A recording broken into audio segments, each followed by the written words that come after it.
Bom dia.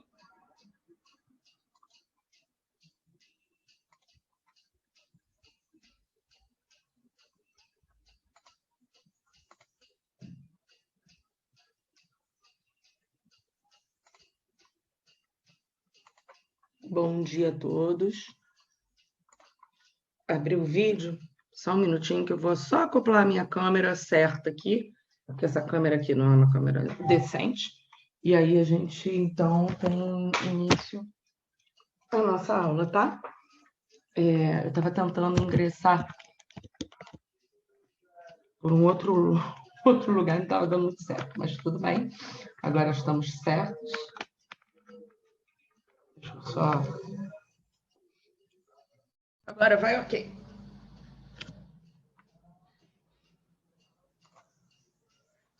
Acho que agora tá ok. Bom dia.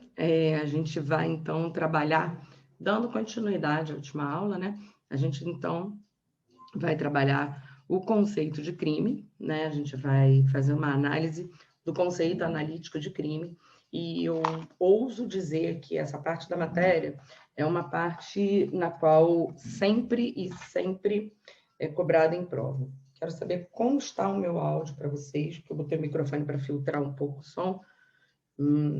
Queria saber se meu áudio está certinho, se está tudo certo para a gente dar início, então, à nossa aula. Na verdade, essa parte da matéria, como eu falei, é um tema que sempre cai em prova, é um tema que sempre aparece de várias formas, não necessariamente diretamente como muitos esperam, mas em alguns momentos esse tema aparece para vocês de uma forma bastante comum. Então, se o áudio vocês estão dizendo que tá bom, então a gente vai dar início, então a gente vai falar sobre o conceito analítico de crime, e aí vocês vão entender a partir de então como é que a gente vai fazer a subdivisão das nossas aulas, tá certo?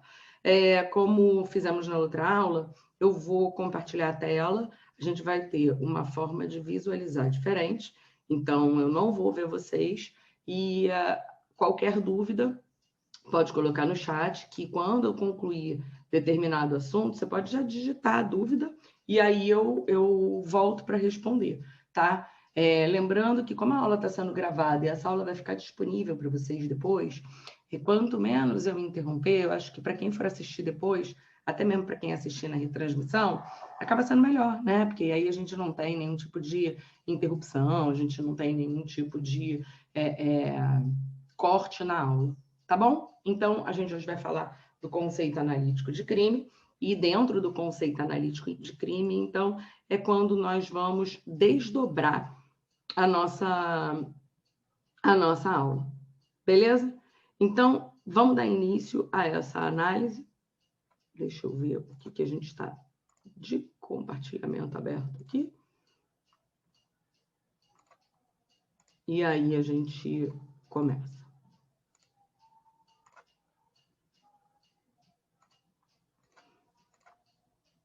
Bom, na análise, então, do que nós temos no âmbito do conceito analítico de crime, a gente vai identificar que, a partir de agora, o direito penal ele vai ser importante para que a gente possa subdividi-lo na análise desse conceito específico de crime, tá certo?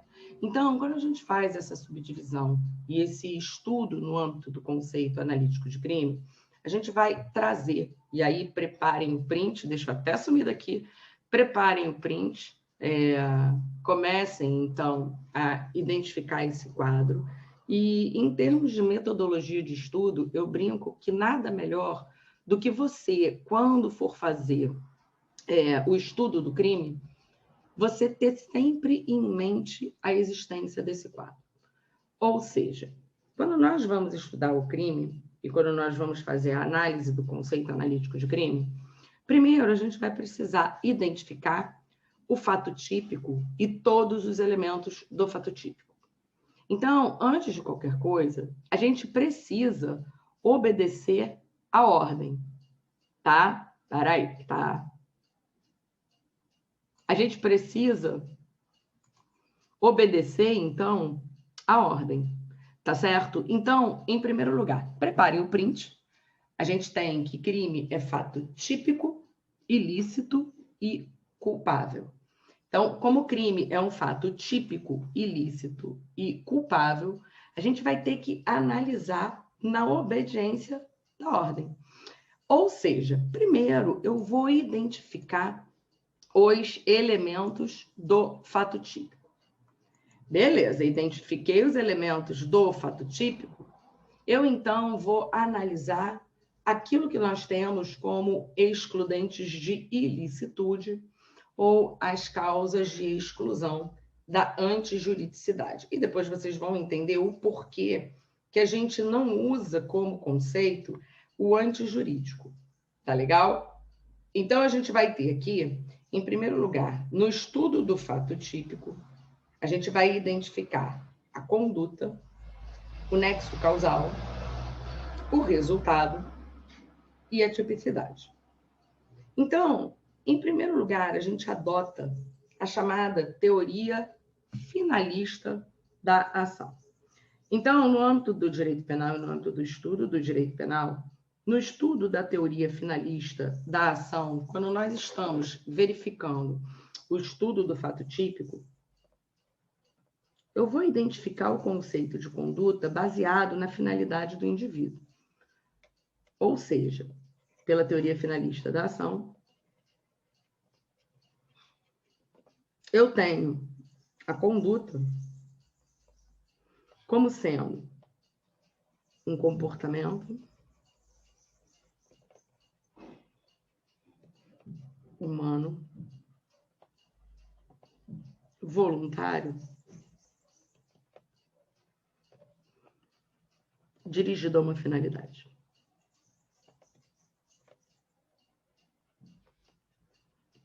Ou seja, a partir do momento em que eu verifico que a conduta é um comportamento humano voluntário dirigido a uma finalidade, quando eu faço a análise de um comportamento de um indivíduo, o que necessariamente eu vou precisar me preocupar? Eu preciso me preocupar com a finalidade. O estudo e a análise da finalidade são extremamente importantes. Por quê? Porque no momento em que eu estou identificando esse estudo da finalidade, eu vou conseguir identificar, por exemplo, se aquele indivíduo vai cometer uma tentativa de homicídio ou se vai praticar uma lesão corporal. Se aquele indivíduo vai praticar um crime de latrocínio ou se eu tenho um roubo com um homicídio. É a finalidade do indivíduo que, de fato, vai mostrar para mim o que pretende-se, o que o indivíduo deseja. Então, quando eu menciono, pela teoria finalista da ação, que eu vou identificar a finalidade, você vai perceber que todas as questões vão trazer para você fulano pretendendo, fulano com a intenção de, fulano buscando, ou seja, ele sempre está sinalizando para você do que ele pretende. Então, aqui é o pulo do gato. Quando nós estamos estudando a finalidade, nós sabemos que a finalidade, ela pode ser uma finalidade lícita ou ainda a finalidade pode ser uma finalidade ilícita. Nós vamos ter a finalidade como sendo uma finalidade lícita a partir do momento em que o crime pode vir a acontecer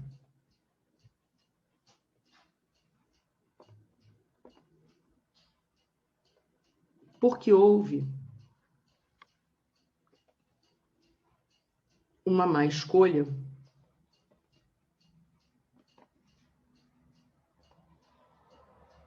dos meios e modos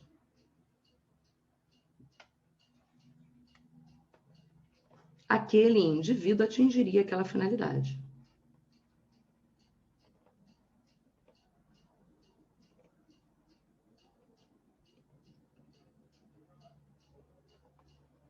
Então, repara, se eu identifico uma finalidade lícita, significa dizer que houve o crime, por quê? Vamos pensar que aquele indivíduo quisesse viajar para São Paulo. Repara, qual a finalidade do indivíduo? Viajar para São Paulo. Ele não tem uma finalidade ilícita. O que ele quer é ir a São Paulo. Mas veja, essa análise que a gente faz, posso ter a ocorrência de um crime nesse caminho? Sim, é perfeitamente possível que haja um crime. Por quê? Porque aquele indivíduo pode fazer uma má escolha dos meios e modos, ele vai alcançar aquela finalidade. E no momento em que ele faz essa má escolha, ele pode, por exemplo, praticar um crime ele pode atropelar alguém e causar uma lesão corporal culposa na direção de veículo automotor. Então, a finalidade dele, nesse caso, é uma finalidade que não se liga com a conduta proibida pelo legislador. Mas, como ele faz essa má escolha, eu tenho, então, a possibilidade de identificar a conduta culposa, a análise do crime culposo. E a finalidade é ilícita a partir do momento que esse indivíduo ele atua com consciência e vontade de praticar, e aqui eu preciso que você, de fato, preste atenção, ele está atuando com consciência e vontade de praticar a conduta prevista no tipo penal. Repara, ele não quer praticar um crime. Ele não está atuando com consciência e vontade de praticar um crime. Ele está atuando com consciência e vontade de praticar a conduta descrita. É diferente? É totalmente diferente. Porque, como a gente viu, quem é crime? O crime, ele precisa ser um fato típico, ilícito e culpável. E nesse momento, o que eu estou identificando? Apenas um dos elementos do fato típico. Então, o crime é um todo, é o bloco. O crime é um fato típico, ilícito e culpável. Mas, a partir do momento em que eu identifico que ele tem uma conduta ilícita, é porque essa conduta está olhando só o fato típico. A conduta integra o fato típico. Então, ele tem consciência e vontade de praticar só isso aqui. Ué, Cláudia, mas quando eu mato alguém e eu atuo com consciência e vontade de matar alguém, eu não tenho consciência e vontade de cometer um crime? Não. Claro que não. Por quê? Porque eu posso querer matar alguém, mas eu posso querer matar alguém em legítima defesa. E aí eu não tenho a prática do crime. Então, eu quero muito que, nesse momento, você consiga ter em mente que o que eu estou fazendo com você é um treinamento que talvez muita gente não tenha feito antes. Repara, quando você pensa naquilo que o legislador descreveu, normalmente você pensa no conceito de crime como um todo. E não é real. Isso não é verdade. Então, antes de qualquer coisa, eu vou identificar o que o cara quer. Por quê? Para que eu venha a identificar aquela conduta por ele praticada. Eu ainda não posso me referir que houve a prática de um crime. Por quê? Porque crime é tudo. Faltando qualquer um daqueles elementos que a gente colocou, eu tenho que ali não há que se falar em crime. Se faltar um, eu não tenho crime. Então, na análise da teoria finalista da ação, e quando eu tenho feito essa verificação, antes de mais nada, o que eu preciso? Identificar a finalidade. Identificar se existe ou não conduta. Identifiquei finalidade. Identifiquei se existe ou não conduta. Aí eu vou passar a fazer uma análise de outros elementos do crime. Repara que nesse nosso estudo, aonde eu estou? Aqui. Eu estou vendo o primeiro elemento. É aqui que, de fato, eu estou verificando. tá? Então, eu só estou olhando conduta. Reparem que ainda quando nós falamos do estudo da conduta, nós temos que lembrar que existem situações em que eu não tenho conduta. Existem situações que nós denominamos de ausência de conduta. Então, quando nós temos algumas situações denominadas de ausência de conduta, o que eu preciso reparar? Nesse caso, eu vou identificar a força física irresistível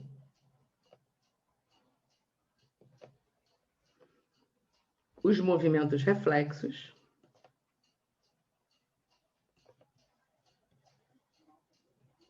e os chamados atos de sonambulismo. Então, veja, aqui, quando nós estamos identificando situações de ausência de conduta, o que eu pretendo com isso? Excluir o crime. Quando eu estou identificando situações de ausência de conduta, eu quero excluir a conduta, consequentemente, eu vou excluir o fato típico e, consequentemente, eu vou, então, excluir o crime. Então, a primeira situação que a gente vai identificar é a força física irresistível não vai se confundir com a coação moral irresistível. A força física irresistível, ela não se confunde com a coação moral irresistível. Então, veja, quando eu menciono força física irresistível, significa dizer que aqui houve uma situação involuntária. Lembra que eu falei que conduta é comportamento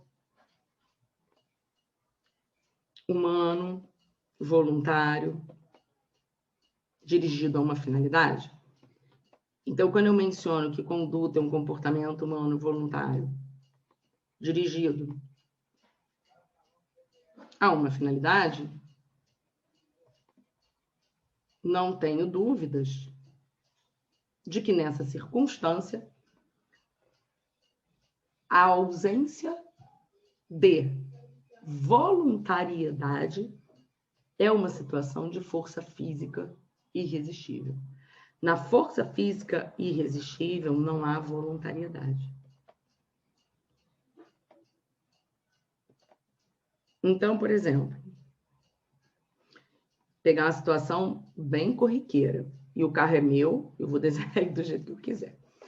Vamos supor que a gente tenha um carro parado no sinal vermelho. Sinal, semáforo, sinaleira, seja lá como vocês chamam.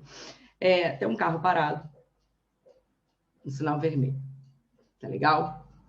Vamos que alguém venha em altíssima velocidade e venha a colidir nesse carro aqui. Esse cara é projetado para frente e atropela alguém. Sabe aquela máxima popular que as pessoas falam que quem bate na traseira que está errado? É exatamente isso. O cara veio aqui, bateu em quem estava parado. Se aqui ele bateu em quem estava parado, o que a gente passa a ter? Uma ausência de conduta. Por quê? Porque esse B que sofreu a colisão está parado. Ele tem um comportamento humano voluntário? Não. Ele sofreu uma força física irresistível. Quem responde por homicídio culposo na direção de veículo automotor? É aquele que bateu. Porque nessas circunstâncias, a gente vai identificar a existência da ausência de conduta. Por que eu disse que você não pode confundir com a coação moral irresistível? Na coação moral irresistível, o indivíduo não tem escolha. Ou seja, quando eu menciono da presença de uma coação moral irresistível, significa dizer o quê? Que esse carinha aqui, ele teve um comportamento humano voluntário dirigido a uma finalidade. Por quê? Ele não teve escolha, minha gente. Ele aqui, vamos pensar que alguém disse que mataria a mãe desse cara se ele não realizasse uma falsificação. Ele tem finalidade de falsificar? Claro que ele vai ter. Por quê? Ele não teve escolha. Ele tem um comportamento humano, voluntário, dirigido a uma finalidade. Ele tem conduta. Ele não teve, naquela circunstância, escolha. Então, a coação moral irresistível exclui a culpabilidade. Por quê? Porque aqui eu tenho uma inexigibilidade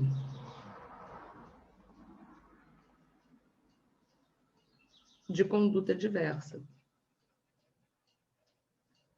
Que a gente vai retornar a essa análise quando estudar a culpabilidade. Veja que ele tem conduta. No momento em que ele vai lá e falsifica o cheque, o que ele não teve foi escolha. Por quê? Ele não era exigível dele se comportar de outra forma.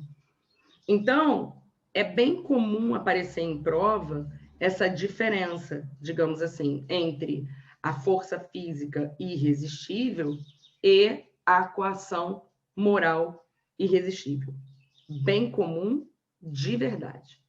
Bem, a gente vai agora identificar também as hipóteses em que, como eu mencionei, no estudo da ausência de conduta, eu mencionei a força física irresistível,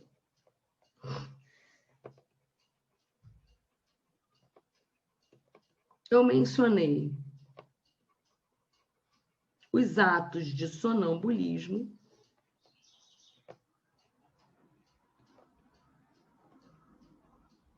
e os movimentos reflexos.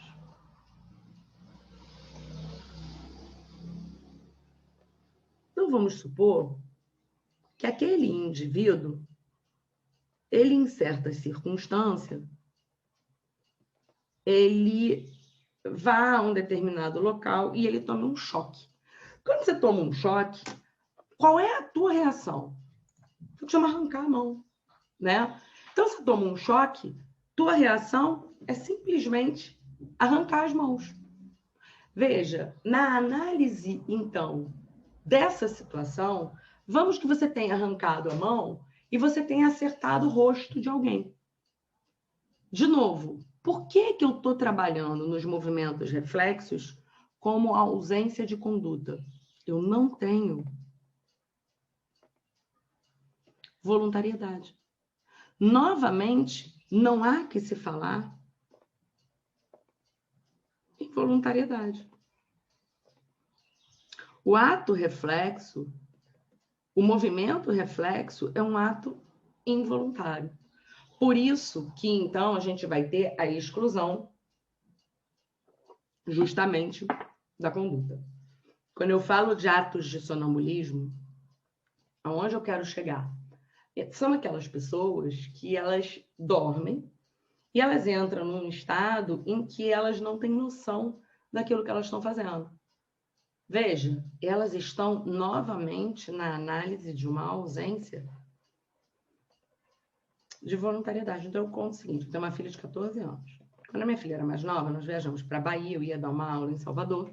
E, às vezes, quando eu tenho oportunidade, viajamos, eu, meu marido e minhas filhas, para a gente também, muitas vezes, aproveitar. Porque, às vezes, eu dou aula sábado, às vezes, eu dou aula domingo. Então, eu aproveitei e levei a família. Bem, a gente estava no hotel, nós 4 no mesmo quarto. Ela, do nada, no meio da noite, ela se levantou correndo e foi em direção à porta para abrir a porta. Mas ela estava dormindo, gente. Dormindo, apagadinha, apagadinha, apagadinha. Vocês não têm noção do que aconteceu, o susto que a gente levou. Repara, numa situação dessas, o que ela teve? Um ato de sonambulismo. Vamos supor que ali uma pessoa sonâmbula tenha tido uma situação de sonambulismo e ela simplesmente tenha cometido um crime em razão daquilo. Veja, um crime? Não. Por quê? Não haveria voluntariedade naquele comportamento dela. Comprovado que ela se encontrava em uma situação de sonambulismo, temos caracterizada a chamada ausência de conduta. Bem, a gente agora, então, analisando a conduta mais uma vez, a gente vai analisar que a conduta ela pode ter uma subdivisão em uma conduta comissiva e uma conduta denominada omissiva. Então, a gente vai ter a conduta podendo ser classificada em uma conduta comissiva e a conduta podendo ser classificada em uma conduta omissiva. Quando eu falo da conduta comissiva, a conduta comissiva é aquela em que o legislador descreve em um fazer.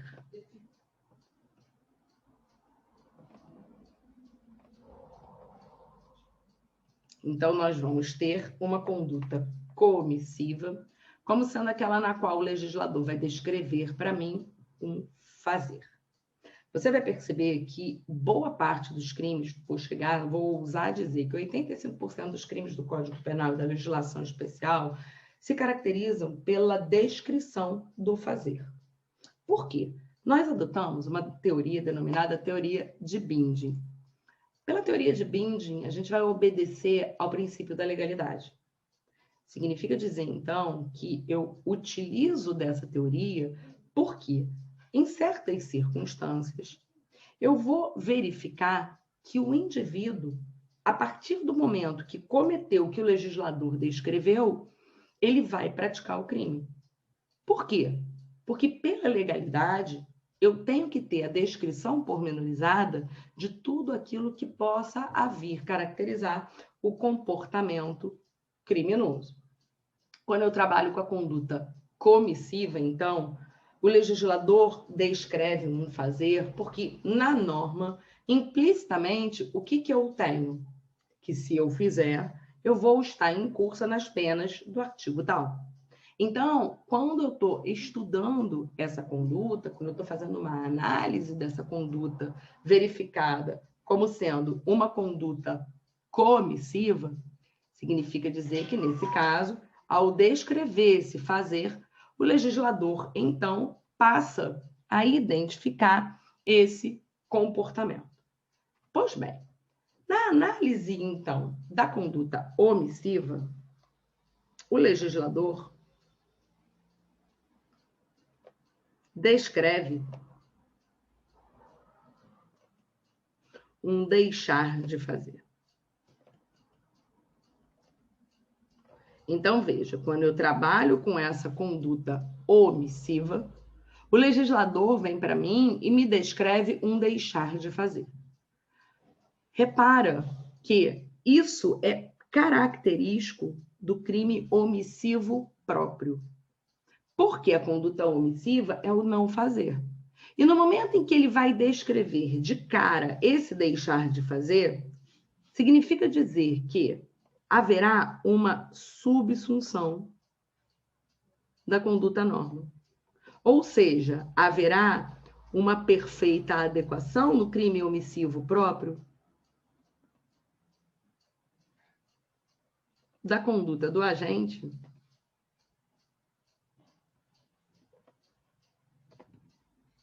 ao que está na norma penal.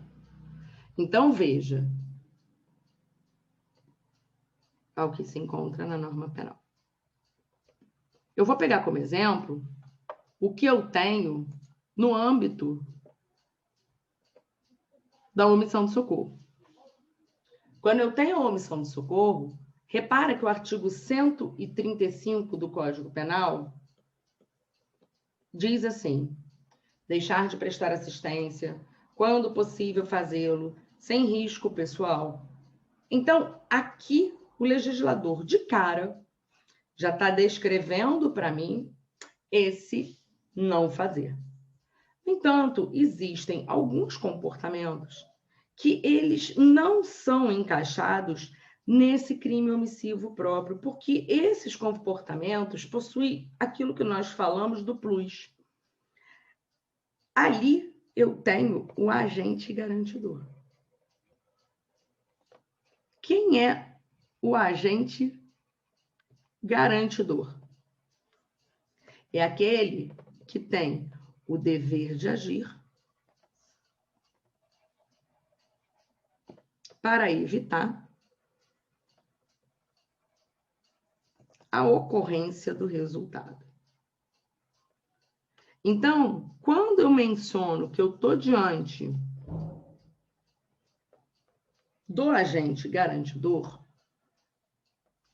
esse carinha aqui, ele vai ter uma responsabilidade um tanto quanto diferente. Por quê? Porque o agente garantidor, naquela circunstância, ele necessariamente vai praticar aquele comportamento omissivo. Mas não é justo que esse cara tenha a mesma responsabilidade do que outras pessoas. Por exemplo, o agente garantidor, vamos pegar aqueles que exercem o poder familiar. A mim não pode ser atribuída a mesma responsabilidade por uma criança da responsabilidade do pai e de uma mãe. Então, no momento em que eu identifico a figura do agente garantidor, aonde a gente precisa chegar? A gente precisa identificar que no âmbito desse cara, eu vou ter aqui o quê? O artigo 13 do Código Penal, artigo 13, parágrafo 2º. E o que ele menciona? O artigo 13, parágrafo 2º, traz a hipótese da omissão penalmente relevante. E aí se liga numa coisa. A omissão é penalmente relevante quando o omitente podia e devia agir para evitar a ocorrência do resultado. Repara, o garantidor não basta ter o dever de agir. Ele tem que poder agir e dever agir. Quando eu menciono que ele tem que poder agir, significa dizer que ele, naquelas circunstâncias, ele tem a possibilidade de agir e ele tem a escolha de não fazer. Isso é o poder agir. A partir do momento em que ele não pode agir, ele não pode ser responsabilizado.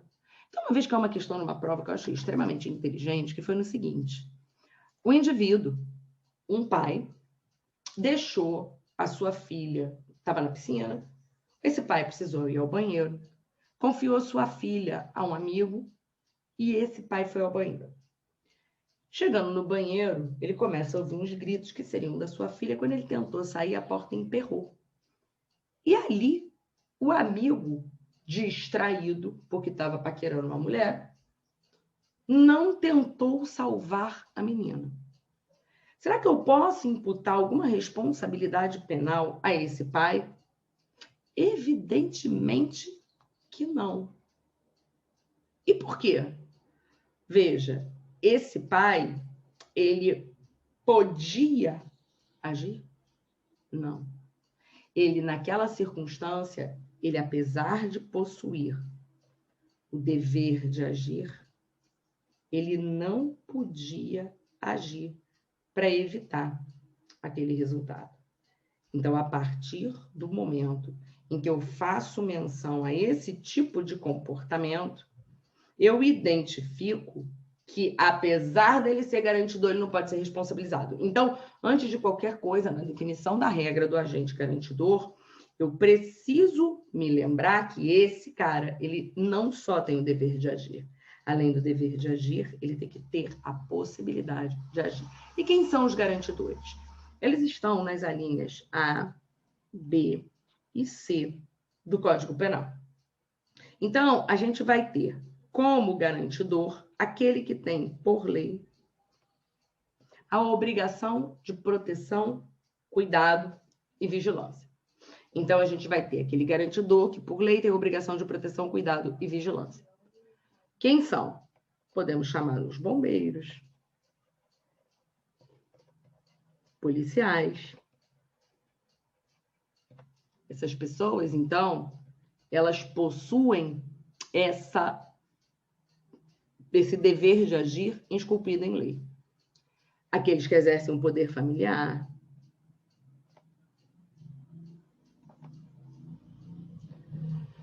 A linha B traz para a gente aquele que, de outra forma,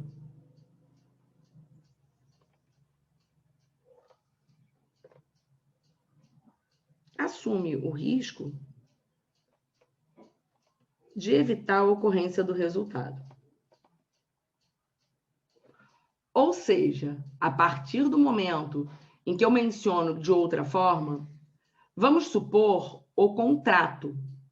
Então, aquele cara que, através de um contrato, venha, então, a ser responsabilidade. Ai, que burrice que eu fiz.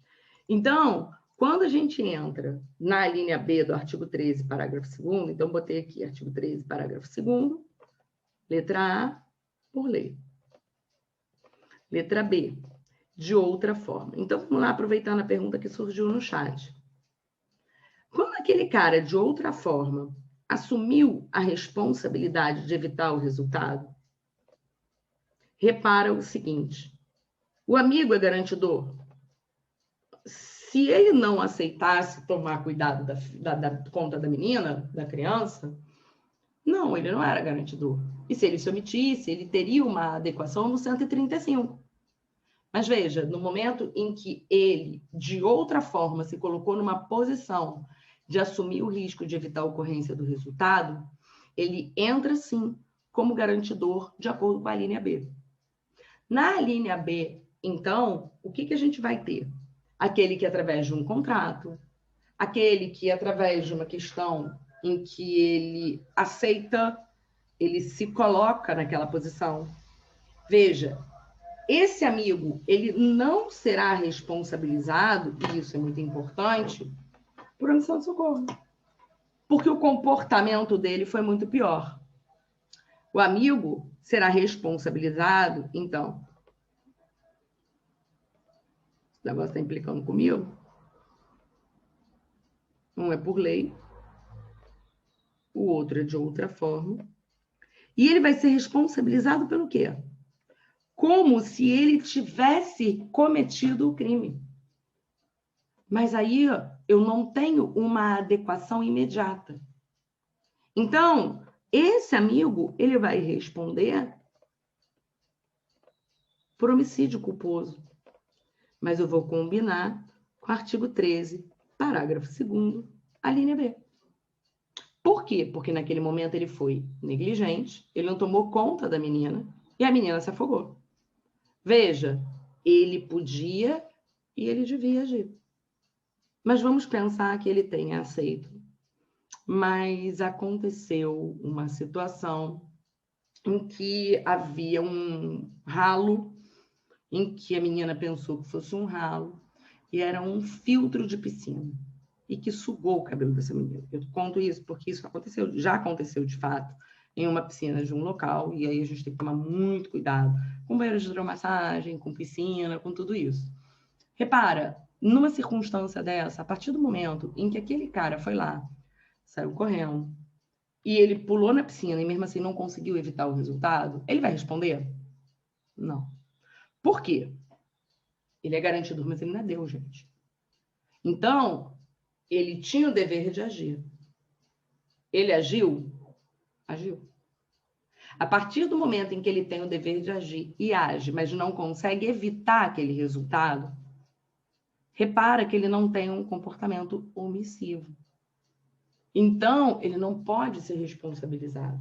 Agora, se ele o resultado ocorreu e ele nada fez, aí a gente vai ter o denominado crime omissivo. A gente vai identificar que a linha C tem trazido para a gente uma situação na qual a gente identifica aquele que, com seu comportamento anterior,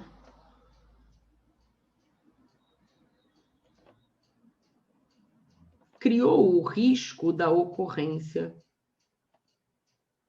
do resultado. Aquele que, com seu comportamento anterior, cria o risco. Quem é? Eu tenho uma faxineira na minha casa. Essa faxineira não é garantidora. Mas a minha casa tem crianças. E ela deixa ao alcance de uma criança uma soda cáustica. E simplesmente ela larga aquilo para lá. A criança vai lá, bebe da soda cáustica e morre. Veja, quando aquela faxineira criou o risco daquele resultado acontecer, ela entra na posição de garantidora. O que vai acontecer? Ela tem que agir para evitar a ocorrência daquele resultado. A partir do momento que ela não age, o resultado acontece, o crime vai acontecer. Alguém me perguntou, voltando com base no exemplo do salva-vidas, se houvesse no local um salva-vidas. Então, eu pedi alguém para tomar conta do meu filho, eu precisei me ausentar, e aquela pessoa nem aí para o meu filho. E o salva-vidas não agiu. Vamos pensar o seguinte. Primeiro, quando você fala de um salva-vidas de piscina, o salva-vidas de piscinas, ele tem um contrato. Ele não entra como garantidor por lei. Ele tem um contrato no qual ele assume a responsabilidade de evitar o resultado. Até aqui, belezinha. Pois bem, se eu digo que esse cara, ele assume, em razão de um contrato, a responsabilidade de evitar a ocorrência do resultado, ele se coloca num contrato, numa posição de garantidor. E o amigo? Isso vai eximir a responsabilidade do amigo? Não pode. Cada um tem o seu dever de agir. Então, em razão desse resultado, pode ser que aquele indivíduo, como salva-vidas e não tenha atuado, também seja responsabilizado, porque ele tem o dever dele de agir. Então, cuidado, porque isso daqui não é um raciocínio da solidariedade do direito civil. Quando você estuda direito civil, você aprende que a solidariedade ela vai funcionar da seguinte forma. Se um pagar a dívida, desobriga todos os demais. Isso é solidariedade no âmbito do direito civil. Aqui não. Aqui, quando eu estou no âmbito do direito penal, eu tenho que lembrar que cada um tem o seu dever de agir. E aí vamos entender melhor isso aqui. Fazer um desenho, eu já novamente falo que por isso que eu sou advogada e não arquiteta ou desenhista. Pensa comigo o seguinte, vamos supor que a gente tenha um carro, como a gente deu aquele exemplo antes, o carro está parado no sinal, o carro é meu, eu faço como eu quiser, o carro está parado no sinal de trânsito, vem um outro carro, olha o farolzinho dele que bonitinho, vem o outro carro, bate na traseira dele. Eu vou chamar esse cara de A, vou chamar esse outro de B. Tenho aqui um menininho atravessando a rua. O que acontece? Esse cara aqui, quando bateu no B que estava parado, atropela o menininho. Então, vamos nós. Nós já vimos que o B, quanto ao homicídio, não teve conduta. Então, veja, quanto ao B, nós já vimos que não houve conduta. Quem vai responder pelo homicídio ou lesão na direção de veículo automotor é o A. Até aqui, tranquilo. Cláudia, onde está o comportamento omissivo? Vamos supor que C também esteja passando nessa via, mas em sentido oposto. E viu o que aconteceu. eu tenho um bombeiro que passou na via e foi chamado. Então, vamos lá. O A fugiu. A fugiu. O B. Eu vou ficar aqui. Fugiu. O C, que viu o acidente, foi embora. E o bombeiro, quando chegou lá, olhou a criança e falou assim: criança burra tem que morrer. Tem nada que ficar atravessando sem estar na faixa de pedestres. E o bombeiro deixa a criança morrer. Repara, cada um aqui tem a sua responsabilidade penal. Vou repetir. Cada um tem a sua responsabilidade penal. Então, vamos identificar. O A partir do momento em que foi o causador do crime e fugiu, ele tem o artigo 302, parágrafo 1º, inciso 3 do Código de Trânsito. Por quê? Porque o A, nessa circunstância, ele foi o causador do acidente e não prestou socorro quando devia ter feito. Então, nessa circunstância, a gente vai ter a responsabilidade do A identificada no Código de Trânsito. O B, nesse caso, ele não foi o responsável pelo acidente, mas ele estava envolvido no acidente. Então, a gente vai ver que o Código de Trânsito tem uma previsão de uma conduta lá no artigo, e aí você vai ver que o artigo 304 traz para você essa previsão. O que ele traz no 304? Vou ler para você. O artigo 304 do Código de Trânsito, Lei 9.503 de 97, vai descrever para a gente a seguinte conduta. Deixa eu ir lá.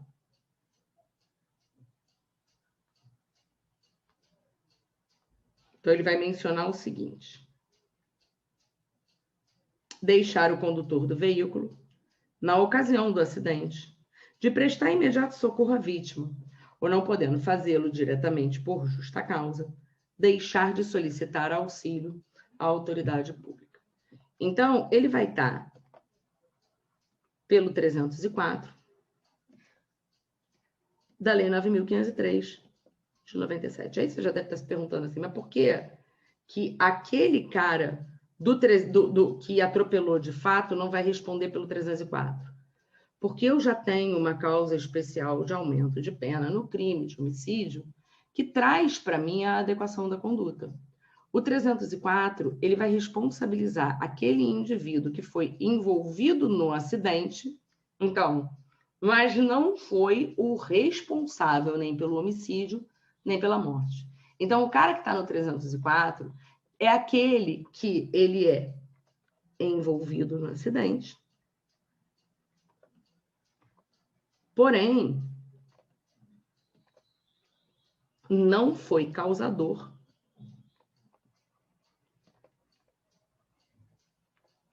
do homicídio nem da lesão.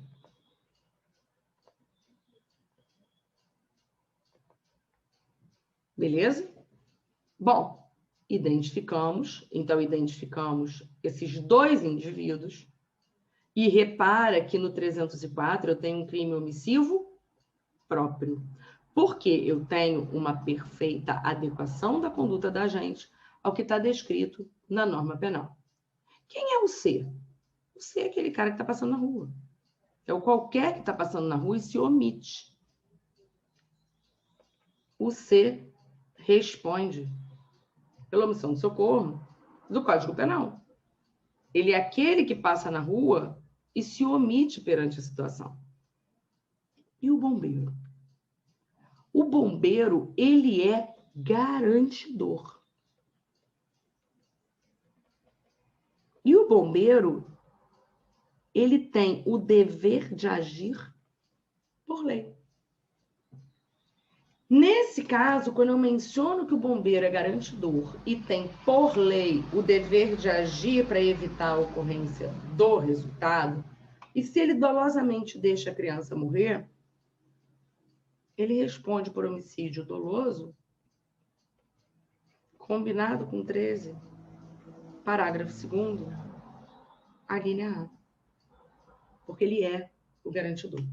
Então, pegando carona no questionamento que você tinha feito, você me disse o seguinte: e o cara que estava ali, e se a piscina tivesse um salva-vidas, não eximiria a responsabilidade penal do amigo. Mas isso acontece porque cada um, no âmbito do direito penal, tem a sua responsabilidade, que é o que a gente está identificando aqui. Então, olha aqui. Eu identifiquei essa figura, eu identifiquei que, nesse caso, aquele indivíduo tem um dever de agir para evitar a ocorrência do resultado. Então, eu mostrei a você várias hipóteses nas quais eu consigo ter responsabilidade penal de forma diferente, cada qual com a sua responsabilidade. O que eu quero lembrar de forma muito importante para você? Cuidado com, e eu quero que você frise aí no seu 13, parágrafo 2º, um podia e devia agir. É isso que eu preciso que você frise. Podia e devia agir. Lembrando que cada um vai ter o seu dever de agir.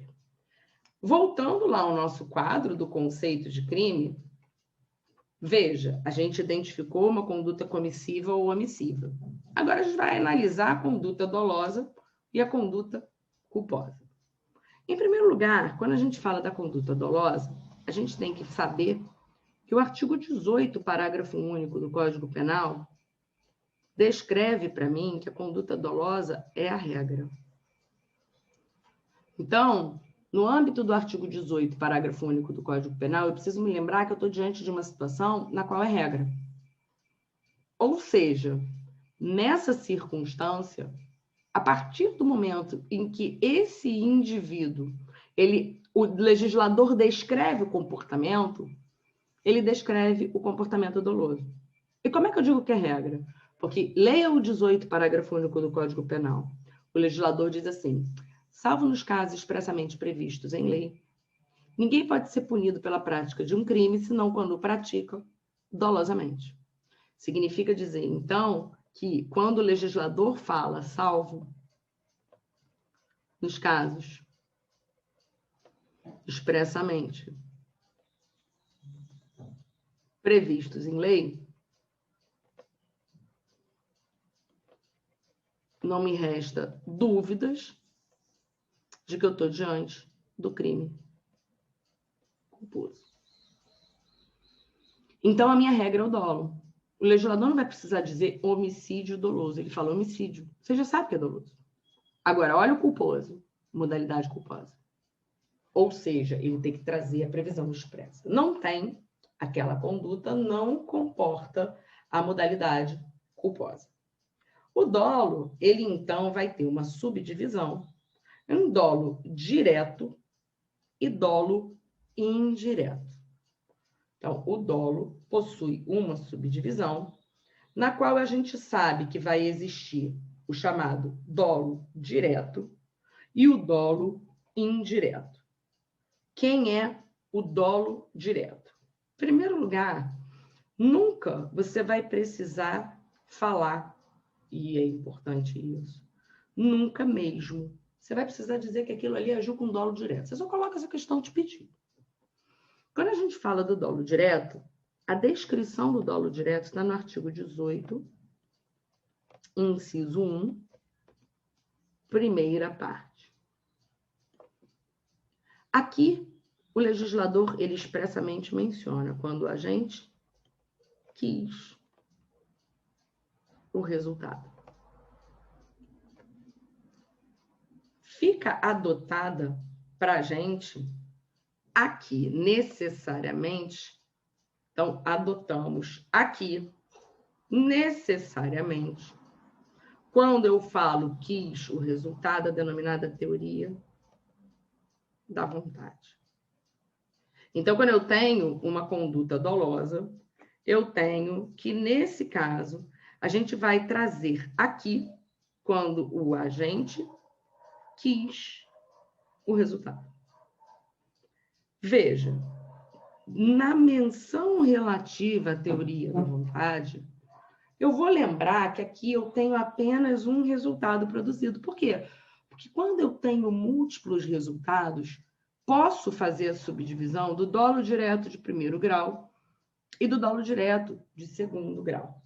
Então, quando eu falo dos múltiplos resultados, é possível que eu tenha aqui a divisão do dolo direto de primeiro grau e do dolo direto de segundo grau. Então, vamos pensar comigo o seguinte, vamos supor que eu tenha tido uma raiva de alguém e eu simplesmente resolva matar aquela pessoa.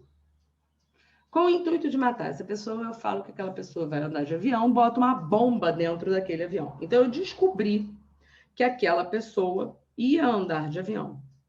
E, para isso, enfiei uma bomba dentro do avião. Com relação àquela pessoa que eu estou me dirigindo, o que eu estou fazendo? O agente quis o resultado. Eu tenho um dolo direto de primeiro grau.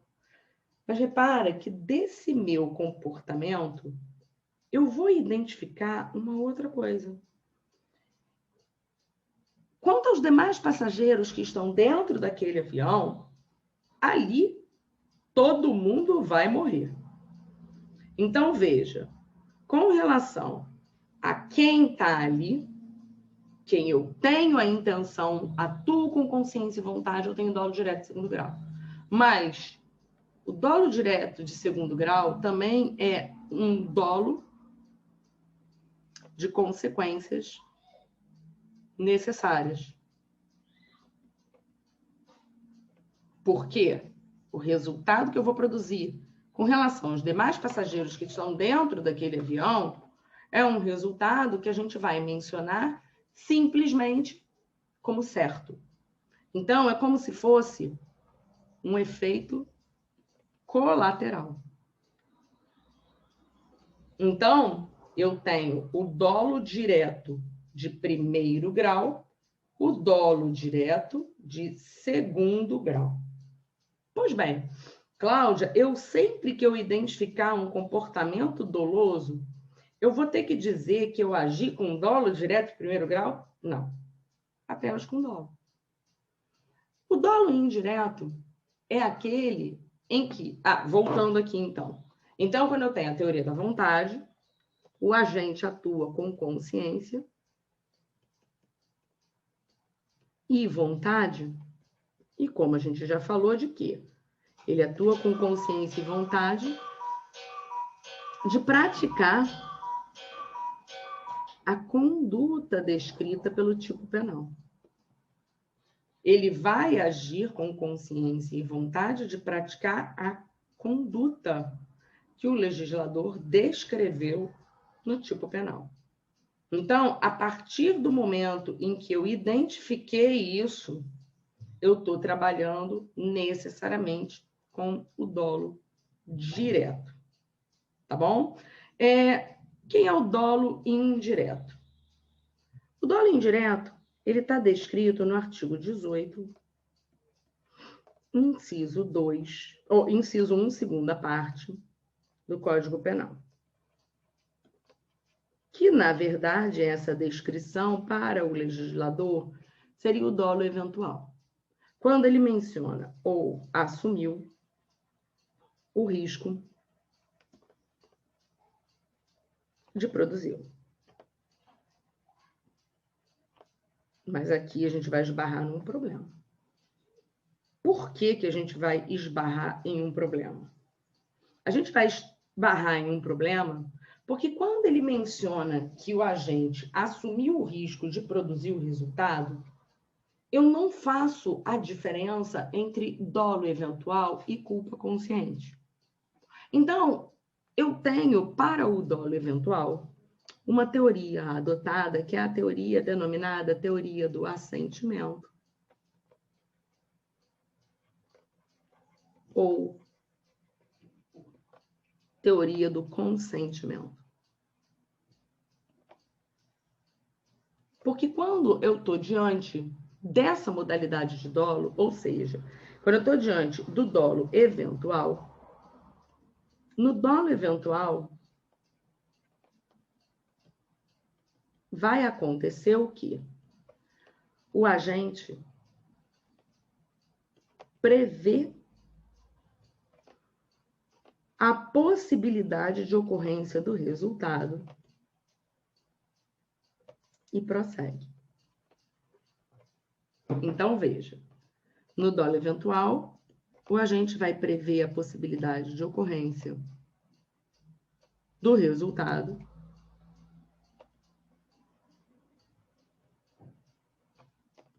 e prossegue.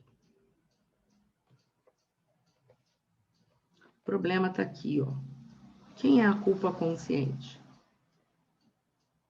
O problema todo está aqui. Por quê? Porque na culpa consciente, o agente também prevê a possibilidade de ocorrência do resultado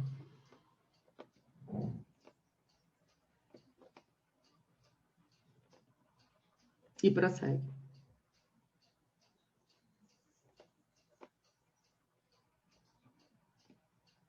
E aí você deve estar assim, opa, mas peraí.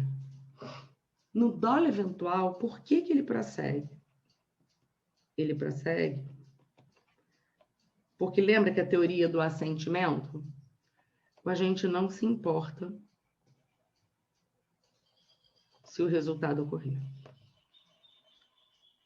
Ele consente com aquele resultado. Quando eu falo da culpa consciente, significa dizer que o agente prevê a possibilidade da ocorrência do resultado e prossegue. Por quê?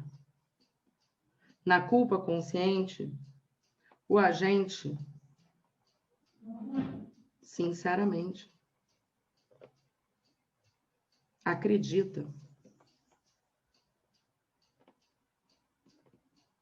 que o resultado não vai ocorrer.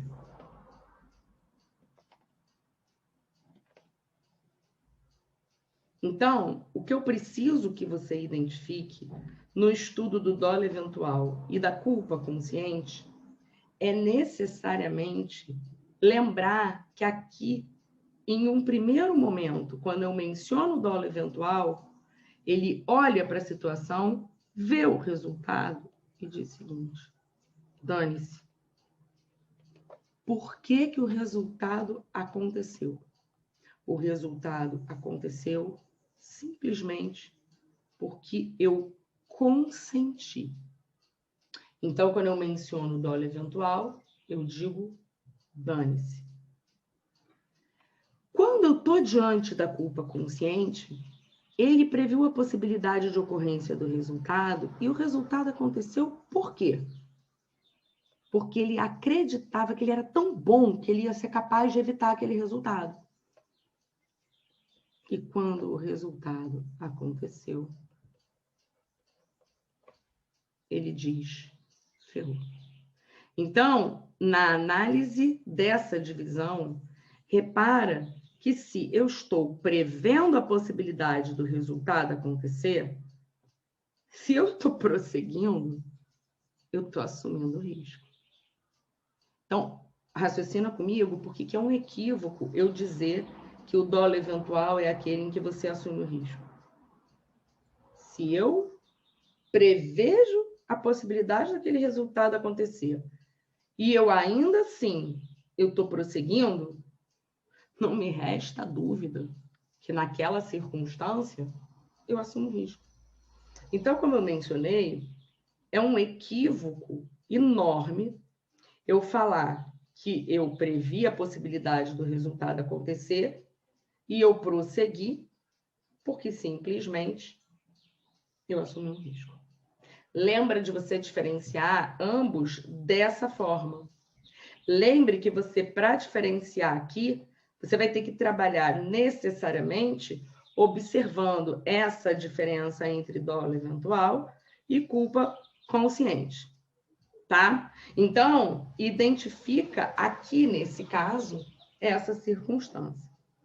Repara, na análise, então, da conduta dolosa, a gente vai trazer também a presença do chamado dolo alternativo. Ou seja, no dolo alternativo, eu vou lembrar do ou. O agente deseja produzir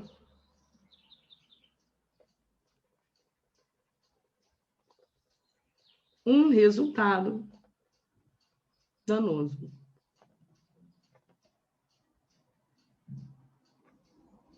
Não importa se ele quer matar ou lesionar. Mas no dolo alternativo, ele tem o desejo de produzir esse resultado danoso. O dolo alternativo é uma espécie de dolo indireto. Então, vamos pensar assim.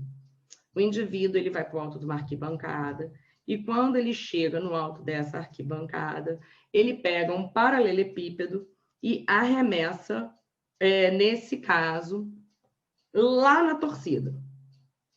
Esse cara, ele ou quer matar ou ele quer lesionar.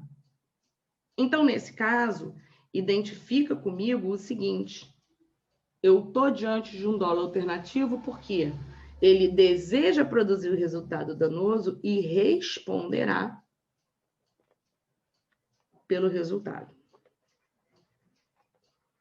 Cláudia, cai dolo alternativo na minha prova? Cai. Mas eu nunca vi cair um problema em si englobando o dolo alternativo. Na verdade, quando eu já vi cair o dolo alternativo, eu vejo cair levando em consideração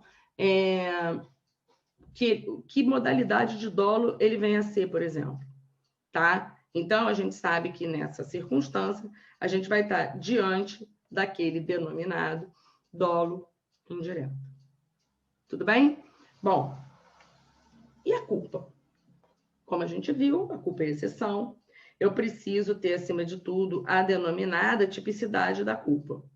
Ou seja, numa circunstância dessas, quando eu faço a análise dos elementos do crime culposo, eu tenho a tipicidade, eu tenho uma conduta humana voluntária, omissiva ou comissiva. Eu tenho a inobservância de um dever objetivo de cuidado. E aqui dentro entra a imprudência, a negligência e a imperícia.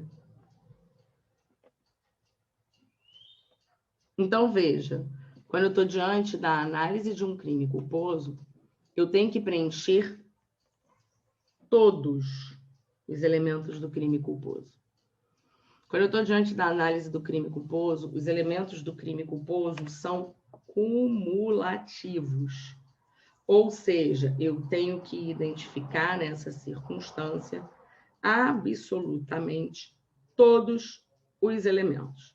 Então, eu tenho que identificar tipicidade, eu tenho que identificar conduta humana voluntária omissiva ou comissiva, a inobservância de um dever objetivo de cuidado, um resultado naturalístico.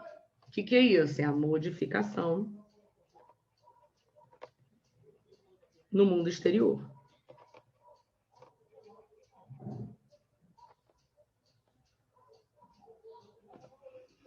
Então, eu tenho que ter esse resultado naturalístico, tem que ter um nexo causal, e eu tenho que ter aqui a denominada previsibilidade.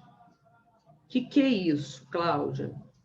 Eu denomino previsibilidade a partir do momento em que o agente,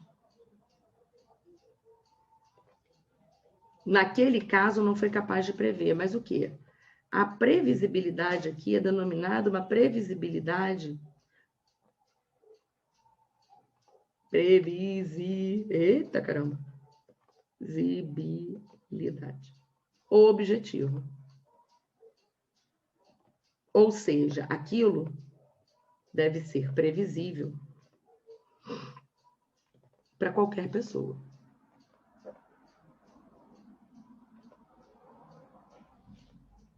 Esse elemento, pessoal, é onde vem mais tendo cobrança em prova na análise do crime culposo, tá? Então, quando a gente fala desse elemento, a gente vai identificar aqui a previsibilidade objetiva. Então, aquilo deve ser previsível para qualquer pessoa. Nesse caso, se faltar qualquer um desses elementos, então, olha aqui, a falta de qualquer um desses elementos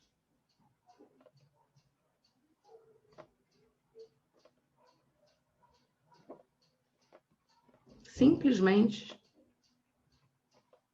nos conduz à atipicidade. O que eu disse? Os elementos são cumulativos. Pensa comigo. Vamos lá. Vamos supor que eu esteja dirigindo numa via em alta velocidade, muito tarde da noite. É uma via em que a gente praticamente não vê tanto movimento assim. Então, o que vai acontecer? Nesse caso, eu pego e resolvo, então, imprimir aquela alta velocidade e, de repente, passa alguém ali por mim e eu acabo atropelando aquela pessoa. Veja, vamos supor que era 11h da noite, não tinha ninguém passando por ali, nunca passava ninguém ali, só que naquele dia alguém resolveu caminhar pela rua. Repara, numa situação dessas, ao atropelar alguém, ali naquela circunstância, quando eu fui para aquela situação, aquilo não era previsível para mim, mas não era previsível para mais ninguém que fosse ter alguém dirigindo um veículo automotor 11h30 da noite, num local super deserto, ou pior, alguém passando no meio da rua. Então, no momento em que eu digo que aquilo não era previsível, nem para mim, nem para mais ninguém, eu estou excluindo a culpa. Ah, Cláudia, mas peraí, você está em altíssima velocidade. Olha só, se eu estou em altíssima velocidade, eu preencho um dos elementos. Porém, eu tenho que preencher todos os elementos. Então, muitas vezes, quando cair algo relativo a crime culposo, eu preciso que você faça uma observação importante. A possibilidade daquilo ser previsível a qualquer pessoa. Gente, olha só, aquilo não ser previsível ao agente traz com que a gente trabalhe com a culpa inconsciente. Na culpa inconsciente, a situação não é previsível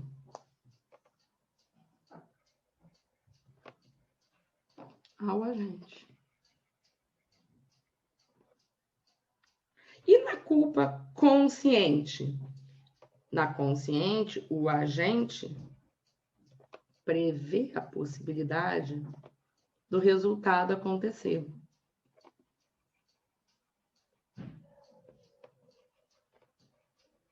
E prossegue.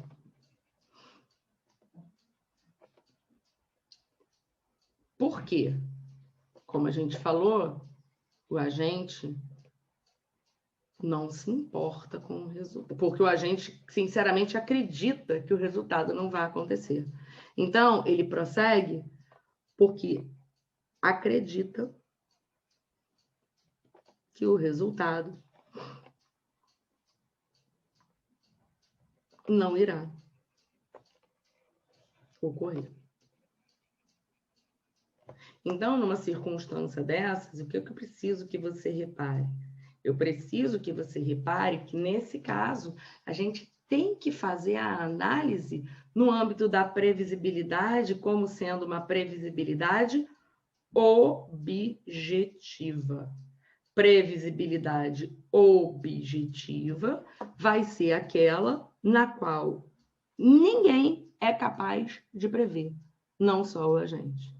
Então, a gente vai dividir a análise. Uma coisa sou eu identificar elementos do crime culposo.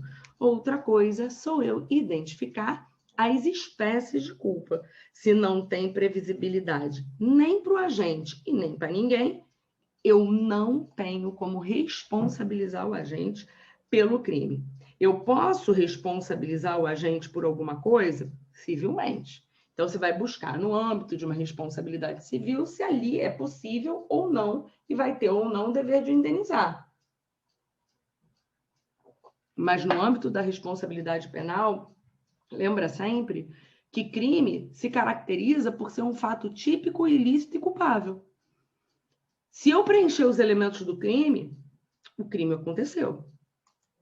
Bom, quando a gente está identificando no que diz respeito à tipicidade, a gente vai analisar, então, a tipicidade penal. E quando a gente faz a análise de tipicidade penal, ela se subdivide em tipicidade formal mais tipicidade conglobante. Voltando ao nosso quadrinho. Repara que aqui a gente já ticou. Se eu tenho uma conduta dolosa ou culposa, se eu tenho uma conduta comissiva ou omissiva. Agora, eu vou identificar se ali existe tipicidade. Então, eu venho aqui e passo a identificar a tipicidade penal como sendo a chamada tipicidade formal mais tipicidade conglobante. Quando eu trago a tipicidade conglobante significa dizer que eu preciso enxergar o ordenamento jurídico como um todo. Então, o ordenamento jurídico precisa ser visto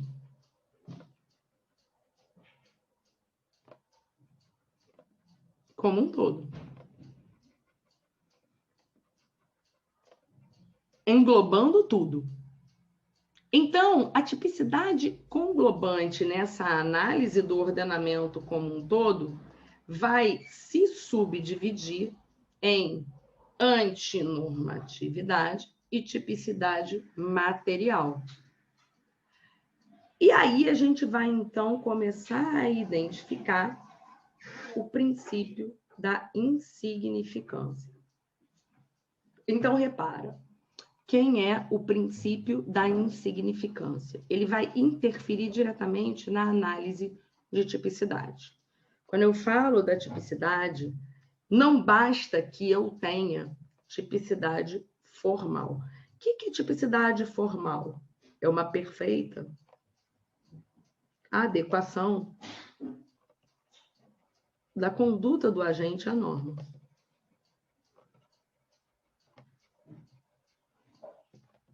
Então, para que eu possa falar de tipicidade formal, não basta que a gente tenha essa perfeita adequação, não basta essa perfeita subsunção.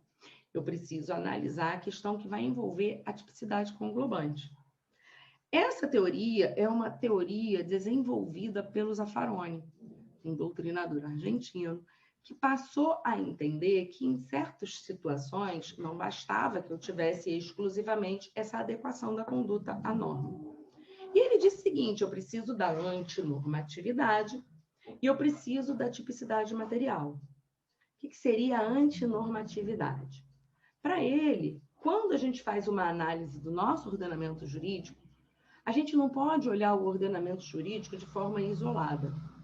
A gente precisa analisar o ordenamento jurídico como um todo. Então, quando a gente está diante da análise desse princípio, significa dizer que aqui eu não vou olhar a relação exclusiva com o direito penal. Se a conduta for punida pelo direito penal, mas em outro ramo vier a ser fomentada, eu não poderia ter tipicidade por ausência de antinormatividade. Aquilo dali seria normativo.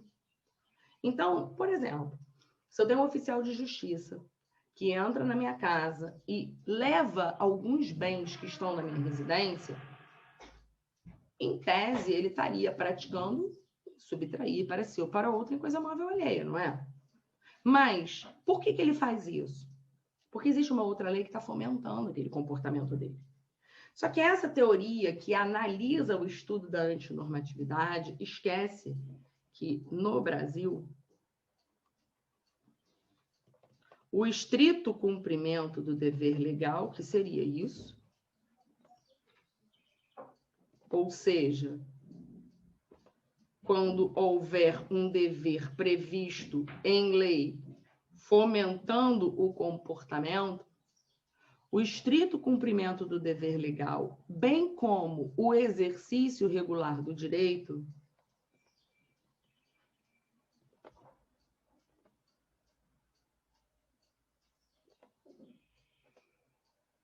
excluem a ilicitude. Então, para o Brasil, a regra da antinormatividade não está valendo. A gente vai analisar apenas no tocante à tipicidade material. Ou seja, quando eu trago a análise de tipicidade material, significa dizer o quê?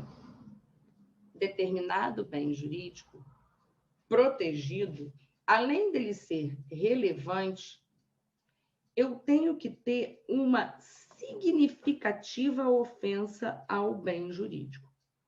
Então, veja, para que o indivíduo possa ter punido, eu tenho que ter uma ofensa ao bem jurídico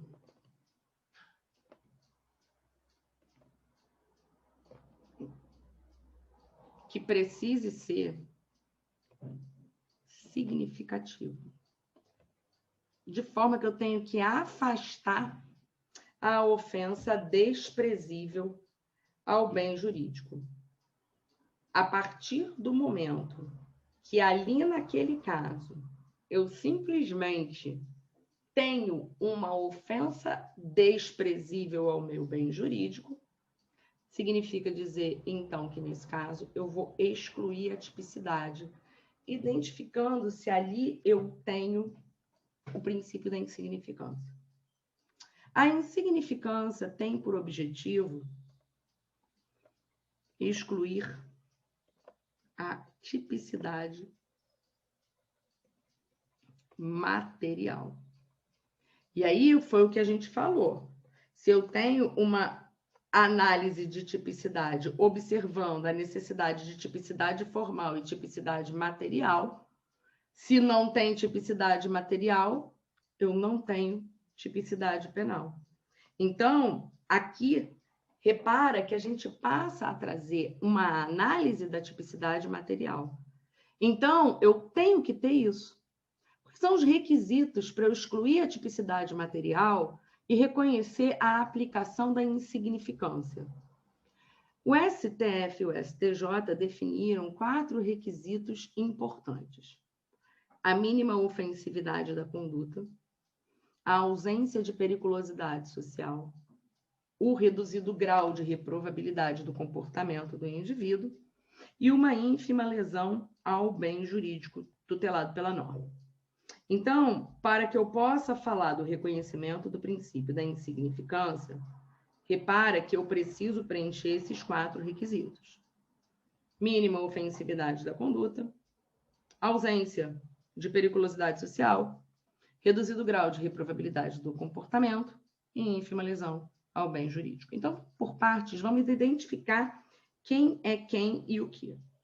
Quando eu falo da mínima ofensividade da conduta, eu gosto muito de usar o seguinte exemplo. Vamos supor que você esteja num determinado local, você deixa a sua bolsa, então você está numa sala de aula, você deixa a sua bolsa, e a tua bolsa tem R$30.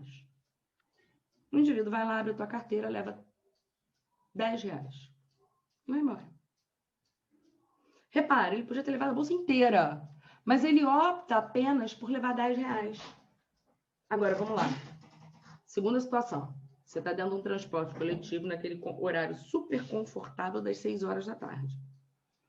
Alguém mete a mão no teu bolso, leva a tua carteira, só que só tem R$10.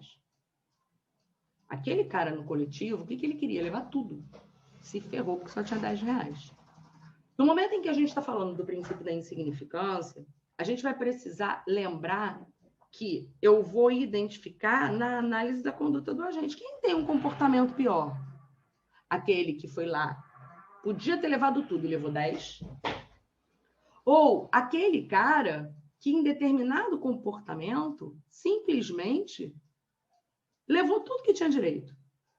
É claro que a mínima ofensividade da conduta ficou identificada naquele indivíduo que necessariamente poderia ter levado tudo, mas só quis levar um pouquinho. Aqui fica bem nítida a presença da mínima ofensividade da conduta. A ausência de periculosidade social. Repara que esse cara, ele não pode ser um criminoso quanto mais. Por quê? Porque se esse cara for um criminoso quanto mais, eu não posso, não é merecido. Então, se esse cara vai lá e todo dia ele entra num determinado local e leva uma escova de dente, ao longo de 30 dias, quantas escovas ele tem? 30. Uma única conduta é desprezível, mas a partir do momento em que ele pratica aquilo dali de forma reiterada, eu não posso entender que aquele comportamento seria considerado um comportamento desprezível. Então, naquela situação, aquele indivíduo, ele tem que ser punido. Então, a insignificância não é para qualquer um, em qualquer circunstância e nem em qualquer crime. Reduzido o grau de reprovabilidade do comportamento. Significa dizer o quê? Eu tenho que demonstrar que eu não posso permitir a punição do indivíduo que tenha um comportamento de baixa reprovação. Agora, se o crime for cometido com violência ou ameaça, ou crimes que têm uma ofensa a um bem jurídico transindividual, eu posso entender que nessa circunstância eu caracterizo, sim, uma situação em que aquele comportamento não tinha um pequeno grau de reprovabilidade. Então, se aquele cara simplesmente pratica um crime ambiental, o meu bem jurídico é transindividual. Quem é meu sujeito passivo? Toda uma coletividade. Então, eu não posso entender que, por mais que eu tenha pescado um peixinho no período de pesca proibida, vamos que cada um resolva pescar um peixinho. Nossa Senhora, no final, acabei com os peixes daquela região e, inclusive, a procriação daqueles peixes. Então, cada caso tem que ser identificado. E a ínfima lesão ao bem jurídico. Nesse caso, o que a gente vai usar? Critério de razoabilidade. Com relação a crimes patrimoniais, nos crimes patrimoniais,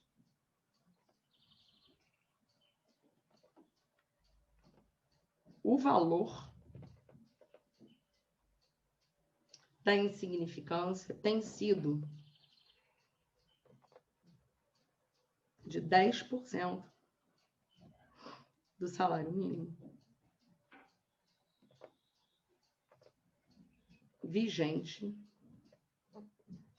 na data do fato. Então, olha só, eu tenho entendido no âmbito da insignificância como nos crimes patrimoniais 10% do salário mínimo vigente na data do fato. Isso é que tem se entendido como insignificante. Então, a gente vai verificar que a hipótese do crime patrimonial, você também tem que ter cautela. Porque se o crime for cometido mediante violência ou ameaça, não é possível haver o reconhecimento do princípio da insignificância. E aí eu coloquei para você situações que a jurisprudência mitiga a aplicação da insignificância. Então, eu coloquei essas situações para você, em que sentido? Em algumas circunstâncias, a jurisprudência vem trazendo hipóteses de eu excluir a incidência do princípio da insignificância. Quando? Primeiro, crimes militares. Por quê? Porque aqui não é bem um valor que eu estou considerando. Na verdade, quando eu entendo na incidência de crimes militares, o que eu vou considerar? Eu estou considerando que ali naquele caso eu tenho um bem jurídico muito maior do que o patrimônio em si. Segunda situação. A segunda situação diz respeito a valor sentimental do bem. Então, algumas coisas são impossíveis da gente mensurar. Alguns bens envolvem um valor sentimental enorme. Então, se eu tenho um valor sentimental envolvido, eu tenho que fazer uma observação quanto à aplicação da insignificância. Crimes com violência ou ameaça, a pessoa não pode aplicar. A súmula 589 vai trazer as hipóteses de violência doméstica.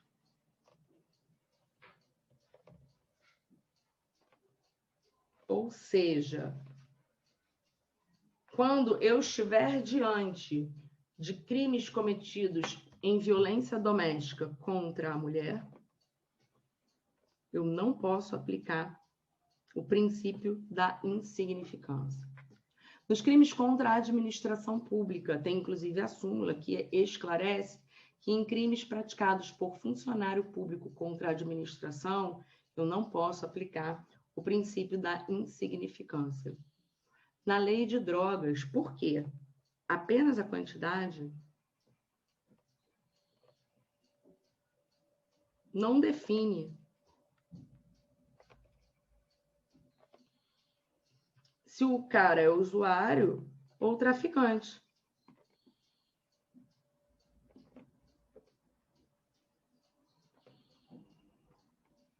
Ou seja,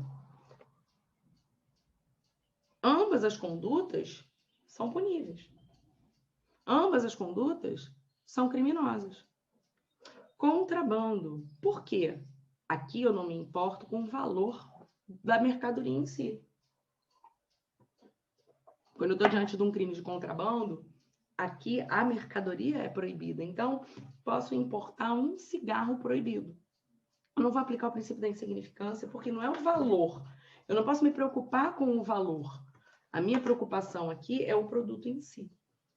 Em crimes contra a fé pública, exemplo, moeda falsa. No crime de moeda falsa, eu não aplico o princípio da insignificância, porque olha só, falsifiquei uma nota de R$2, não importa. Aqui eu tenho a fé pública envolvida, ou seja, a credibilidade. Eu não estou pensando em patrimônio em si. Crimes ambientais. O que eu trago no âmbito do crime ambiental? Eu tenho os crimes ambientais considerados como sendo crimes de acumulação. Ou seja, quando eu disse para você da pesca em período proibido, uma coisa sou eu simplesmente pescar um peixinho, pescar 2 peixinhos. Mas olha só, se eu entro numa situação, numa cidade, se cada habitante daquela cidade resolver pescar um peixinho, eu tenho um desequilíbrio ambiental absurdo. Por isso que eu não aplico. No âmbito da lei de armas, eu também não aplico o princípio da insignificância. E quando eu falo de rádio pirata, ou seja, quando eu falo da questão que vai envolver o sinal de rádio, eu não posso aplicar a insignificância. Bom, princípio da bagatela imprópria. primeiro lugar, quando a gente está falando de princípio da insignificância, isso aqui também é conhecido como bagatela própria.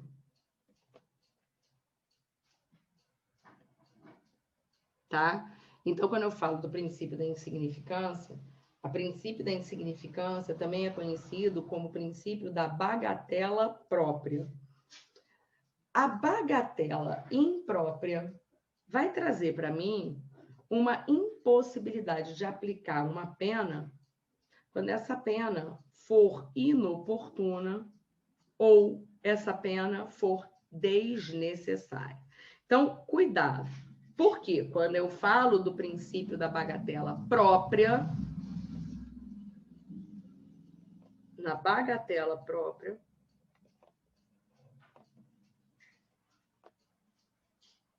exclui-se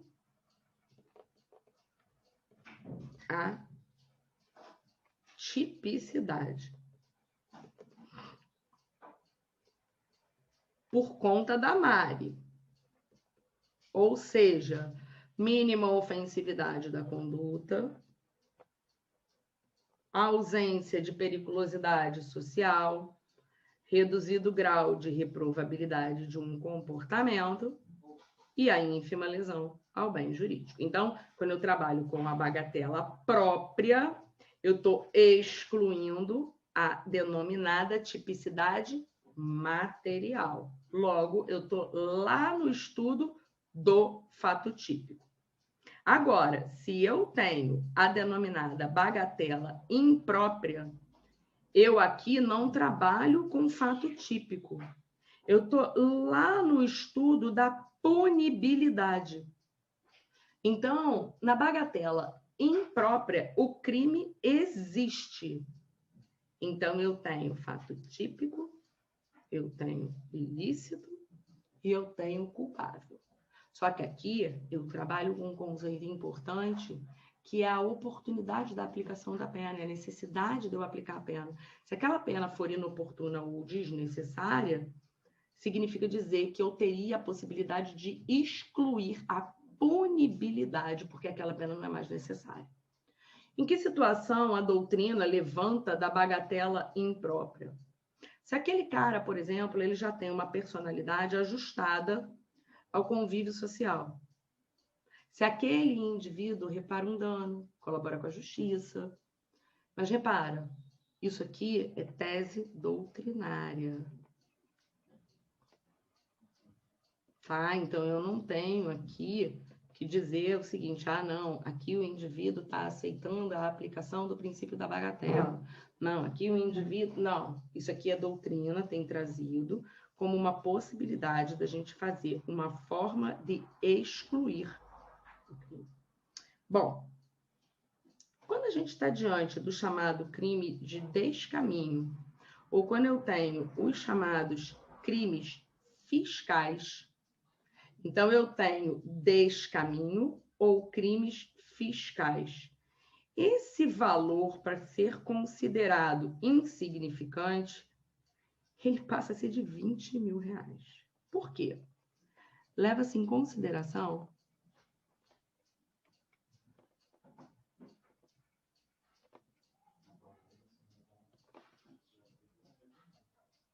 o valor interessante para propositura de execução fiscal.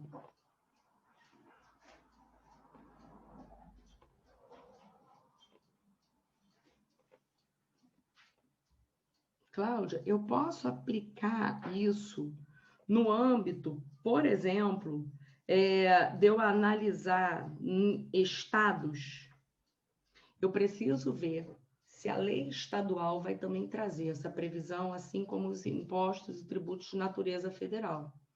Então, no âmbito de tributos de ordem federal, eu tenho o valor de R$20 mil como sendo aquele valor considerado interessante para a propositura de uma execução fiscal. Se no Estado houver uma norma no mesmo sentido, eu posso, sim, levar em consideração. Tá legal? Então, o que eu tenho que olhar é a aplicação desse princípio vai intimamente se ligar ao que eu tenho como sendo interessante para propor uma execução fiscal. É essa a questão que eu preciso, então, levar em consideração. Bom, fazendo essa análise, então, a gente passa a iniciar o estudo do crime consumado e do crime tentado. E hoje a gente vai deixar engatilhado já para a próxima aula a questão que vai envolver a consumação e a tentativa. Diz o artigo 14 do Código Penal o seguinte: diz-se o crime consumado quando nele se reúnem todos os elementos da sua definição legal. Ou seja, se o artigo 14, inciso 1, demonstra que ele vai estar consumado a partir do momento em que eu reuni os elementos da sua definição. Repara, quais são os elementos de um tipo penal? Então, quando eu analiso o tipo penal, quais são os elementos desse tipo penal? A gente vai ter elementos chamados de elementos objetivos, descritivos e normativos. Então, dentro dos elementos objetivos, são aqueles que, de plano, eu consigo aferir. Então, descritivos, como o próprio nome diz, eles vão descrever. Então, no crime de furto, por exemplo, subtrair, para si ou para outrem,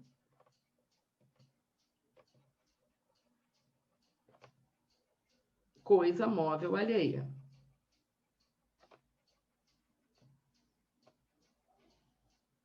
No momento em que eu tenho isso como caracterizado um elemento descritivo, olha aqui, coisa móvel alheia. Eu estou descrevendo, mas quem ele é normativo? O elemento vai ser normativo quando houver necessidade de valoração.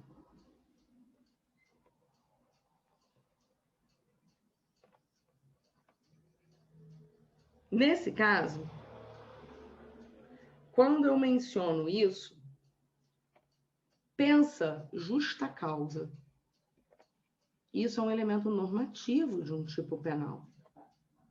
Quando eu tenho uma justa causa, o que é justa causa?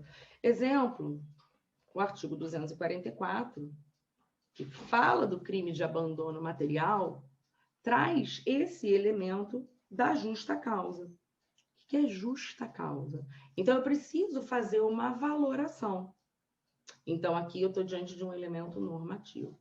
Quem são os elementos subjetivos? O dolo e a culpa. A doutrina define para mim, então, alguns crimes com os seus momentos consumativos. Se eu estiver diante de um crime material, o resultado naturalístico é o momento consumativo de um crime material. O que é isso? É uma modificação no mundo exterior.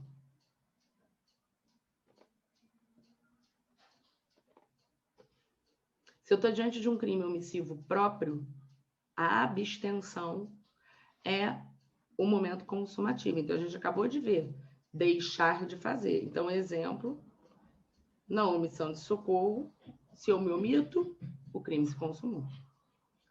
Se eu tenho um crime formal, quem é ele? É aquele em que o legislador descreve um comportamento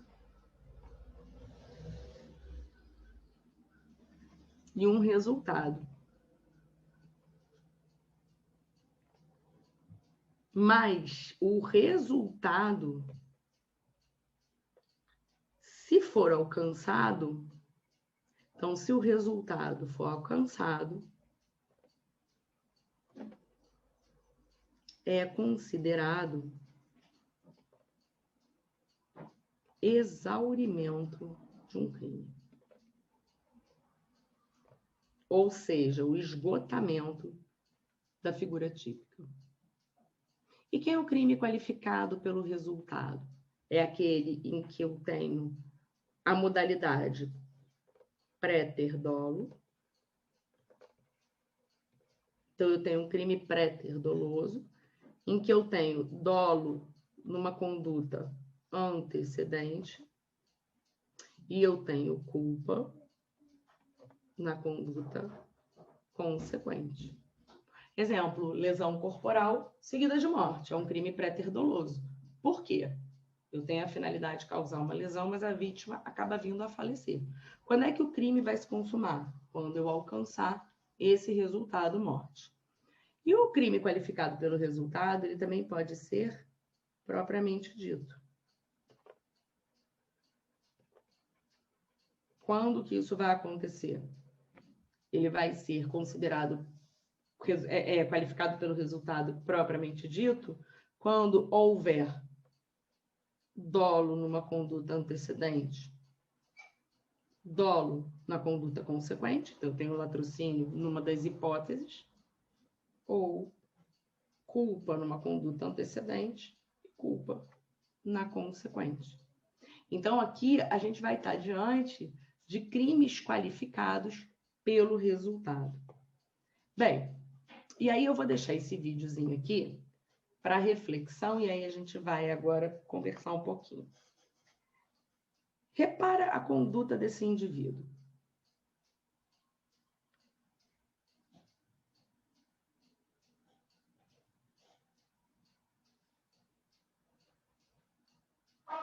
Esse furto, será que ele está tentado ou consumado? Para quem estava dormindo, vou repetir. Olha lá.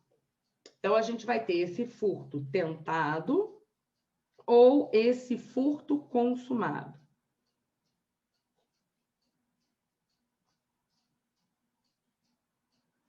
Pensa comigo.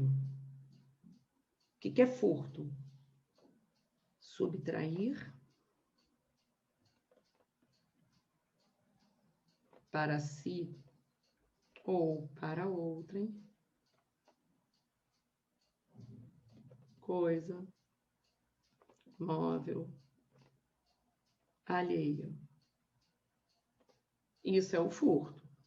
Subtrair para si ou para outrem coisa móvel alheia. Momento consumativo. Segundo a jurisprudência, o crime se consuma, olha aqui, com o verbo. Ou seja, quando houver a inversão, mesmo que momentânea,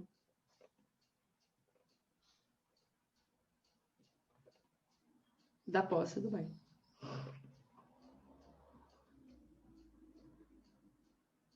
Então, nesse caso, significa dizer que o crime de furto está consumado. Ele não precisa ter a posse mansa, pacífica e desvigiada. Por quê? Adotamos a teoria da amócio. Veja, olha o verbo. O verbo está dizendo muito para a gente. Então, aonde eu quero chegar com você? Na próxima aula, a gente vai estudar, então, o iter criminis e a tentativa, bem como as infrações que não vão admitir a punição pela tentativa. Então, na próxima aula, a gente vai identificar a hipótese de tentativa, em que situações a gente vai ter a chamada tentativa perfeita, tentativa imperfeita, a gente vai identificar o iter criminis e as etapas, então, do iter criminis. Tá? Então, hoje a gente fez uma análise e agora a gente está identificando o quê? No estudo do crime, o resultado. Repara, quando eu falo de resultado, esse resultado quem é? Resultado jurídico. Necessidade de ofensa ao bem jurídico. Então, agora a gente está olhando o resultado.